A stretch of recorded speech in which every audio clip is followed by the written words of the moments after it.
মাত্র ৩৫ টাকা খরচ করে খেয়ে আসলাম এরকম লুচির একটি অসাধারণ প্লেটার।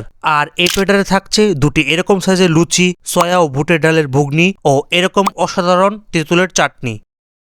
আসসালামু আলাইকুম। তো কি অবস্থা সবার? আজ সন্ধ্যায় আমি আছি ভৈরব বাজারের টিনপুট্টিতে, আর সাথে আছে আমার ছোট ভাই হামিম। আজকে আমরা ট্রাই করব লুচি। আমার মতো যারা লুচি মানে বুঝতো না তাদের জন্য বলবো, লুচি মূলত ময়দার তৈরি, ডুবো তেলে ভাজা, রুটি বা পনির নেই উল্লেখযোগ্য একটি খাবার। আর এই লুচি পাওয়া যায় এই কৃষ্ণ মিষ্টান্ন ভাণ্ডারে। দোকানটির নাম মিষ্টান্ন ভাণ্ডার হলেও এখানে বর্তমানে সকালের নাস্তা, দুপুরের খাবার, সন্ধ্যার টিফিন পাওয়া যায়। আর এই দোকানটির লোকেশন হলো ভৈরব বাজার টিনপুট্টি এবি ব্যাংকের ঠিক একটু সামনে। এই দোকানের ভিতরে ছোট্ট একটি চেয়ার টেবিলের বসার জন্য জায়গা রয়েছে। এছাড়াও দোকানের বাইরে রাস্তার পাশে একটি টেবিলে বসার জন্য জায়গা আছে।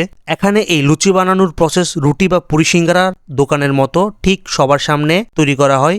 আমি আর আমার ছোট ভাই হামিম দোকানের ভিতরের একটি চেয়ার টেবিলে বসে যাই, আর আমরা দোকানের ভিতর থেকে লুচি বানানোর মেকিং প্রসেসগুলো দেখতে থাকি। একেবারে বলতে গেলে আমাদের চোখের সামনে আমাদের এই লুচির প্ল্যাটারটি তৈরি হচ্ছিল। লুচিগুলো ডুবো তেলে ভাজা হলেও লুচিটা সেরকম অয়েলি বা তেল তেলে চুপচুপা ছিল না।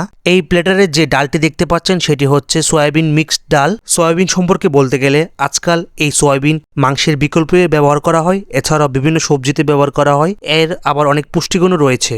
যদি এই ডালটি খেতে একেবারে অসাধারণ টেস্ট পাবেন। এই সয়াবিন ডালের সাথে রান্না করার ফলে এখানে আমি খুব ভালো একটা টেস্ট পেয়েছি। আশা করি আপনাদেরও পছন্দ হবে। এই প্লেটারের সবচেয়ে যে বিষয়টি আমার কাছে ভালো লেগেছে সেটি হচ্ছে এই তেঁতুলের চাটনিটি।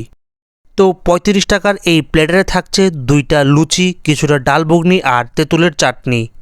এই প্লেটারে প্রতিটি লুচির দাম ছিল ১০ টাকা করে। যেহেতু এই ৩৫ টাকা প্লেটারে দুইটি লুচি দেওয়া থাকে, আর কেউ যদি এক্সট্রা খেতে চান তাহলে ১০ টাকা অ্যাড করে এক্সট্রা লুচি নিতে পারবেন।